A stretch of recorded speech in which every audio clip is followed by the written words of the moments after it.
ಮೋದಿ ಮತ್ತು ಅಮಿತ್ ಶಾಗೆ ಕೇಜ್ರಿವಾಲ್ ಚಾಲೆಂಜ್. 10ಕ್ಕೂ ಹೆಚ್ಚು ಸ್ಥಾನವನ್ನ ಗೆದ್ರೆ ರಾಜಕೀಯವನ್ನ ತ್ಯಜಿಸ್ತೀವಿ. ನಮಸ್ಕಾರ, ಈ ದಿನ.comಗೆ ಸ್ವಾಗತ. ನಾನು ಸಪನ. ಕೆಲವರ ಹುನ್ನಾರಕ್ಕೆ ಬಲಿಯಾದ ದೆಹಲಿಯ ಮಾಜಿ ಮುಖ್ಯಮಂತ್ರಿ ಅರವಿಂದ್ ಕೇಜ್ರಿವಾಲ್ ಅವರು ಹಲವು ತಿಂಗಳುಗಳ ಕಾಲ ಜೈಲಿನಲ್ಲಿ ಕಳೆಯುವಂತಾಗಿತ್ತು. ಸಿಎಂ ಪದವಿಯನ್ನ ಅವರು ತ್ಯಜಿಸಬೇಕಾಯಿತು. ದೆಹಲಿಯಲ್ಲಿ ಚುನಾವಣೆಯ ಸಮಯದಲ್ಲಿ ಪಕ್ಷ ಸೋಲೋ ಹಾಗಾಯಿತು.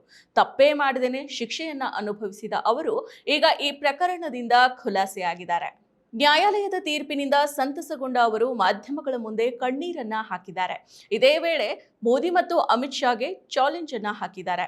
ದೆಹಲಿ ಅಬಕಾರಿ ನೀತಿ ಪ್ರಕರಣದಲ್ಲಿ ತಮ್ಮನ್ನ ನ್ಯಾಯಾಲಯ ಖುಲಾಸೆಗೊಳಿಸಿದ ಬೆನ್ನಲ್ಲೇ ಎಎಪಿ ರಾಷ್ಟ್ರೀಯ ಸಂಚಾಲಕ ಮಾಜಿ ಮುಖ್ಯಮಂತ್ರಿ ಅರವಿಂದ್ ಕೇಜ್ರಿವಾಲ್ ಅವರು ಪ್ರಧಾನಿ ನರೇಂದ್ರ ಮೋದಿ ಮತ್ತು ಗೃಹ ಸಚಿವ ಅಮಿತ್ ಶಾ ವಿರುದ್ಧ ವಾಗ್ದಾಳಿಯನ್ನ ನಡೆಸಿದ್ದಾರೆ.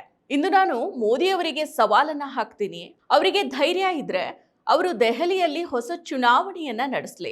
ಅವರ ಪಕ್ಷ ಅಂದ್ರೆ ಬಿಜೆಪಿ ಪಕ್ಷ 10ಕ್ಕೂ ಹೆಚ್ಚು ಸ್ಥಾನಗಳನ್ನ ಪಡೆದ್ರೆ ನಾನು ರಾಜಕೀಯವನ್ನೇ ತ್ಯಜಿಸ್ತೀನಿ ಅಂತ ಸವಾಲನ್ನ ಹಾಕಿದ್ದಾರೆ. ದೆಹಲಿಯಲ್ಲಿ ಸುದ್ದಿಗೋಷ್ಠಿಯನ್ನ ನಡೆಸಿ ಮಾತನಾಡಿರೋ ಅವರು, ನಮ್ಮ ವಿರುದ್ಧ ಮೋದಿ ಮತ್ತು ಅಮಿತ್ ಶಾ ಪಿತೂರಿಯನ್ನ ನಡೆಸಿದ್ರು. ಇಡಿ, ಸಿಬಿಐ, ಪೊಲೀಸ್ ಮತ್ತು ಆದಾಯ ತೆರಿಗೆ ಇಲಾಖೆಯನ್ನ ನಮ್ಮ ವಿರುದ್ಧ ಛೂ ಬಿಟ್ರು. ನಮ್ಮ 5 ನಾಯಕರನ್ನ ಜೈಲಿಗೆ ಹಾಕಿದ್ರು. ಆದ್ರೆ ಅವರಿಬ್ರು ನಮ್ಮನ್ನ ಹಿಡಿದಿಟ್ಟುಕೊಳ್ಳೋದಕ್ಕೆ ಸಾಧ್ಯ ಆಗಲಿಲ್ಲ ಅಂತ ಹೇಳಿದ್ದಾರೆ. 1,65,00,000ಕ್ಕೂ ಅಧಿಕ ಕುಟುಂಬಗಳಿಗೆ ಪ್ರತಿ ತಿಂಗಳು 200 ಯೂನಿಟ್ ಉಚಿತ ವಿದ್ಯುತ್ ನೀಡುವ ಗೃಹಜ್ಯೋತಿ ಯೋಜನೆಯಿಂದಾಗಿ ರಾಜ್ಯದ ಮನೆಗಳಲ್ಲಿ ನೆಮ್ಮದಿಯ ಬೆಳಕು ಮೂಡಿದೆ.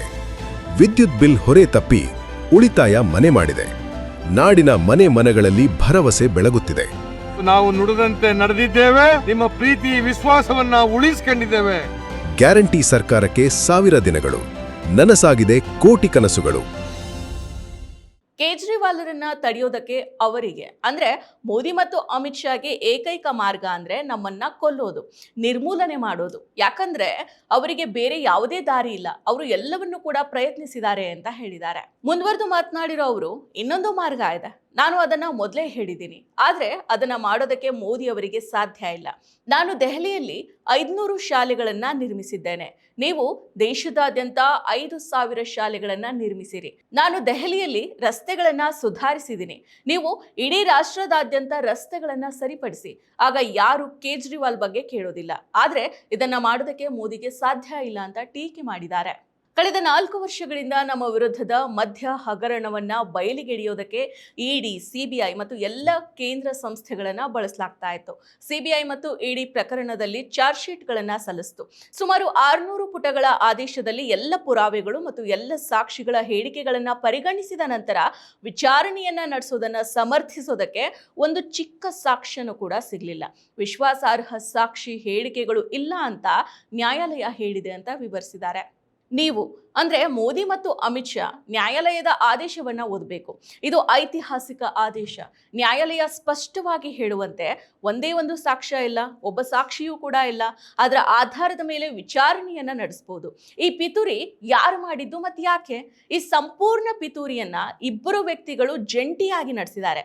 ಅವರೇನೆ ಪ್ರಧಾನಿ ನರೇಂದ್ರ ಮೋದಿ ಮತ್ತು ಕೇಂದ್ರ ಗೃಹ ಸಚಿವ ಅಮಿತ್ ಶಾ ಅಂತ ಆರೋಪ ಮಾಡಿದ್ದಾರೆ.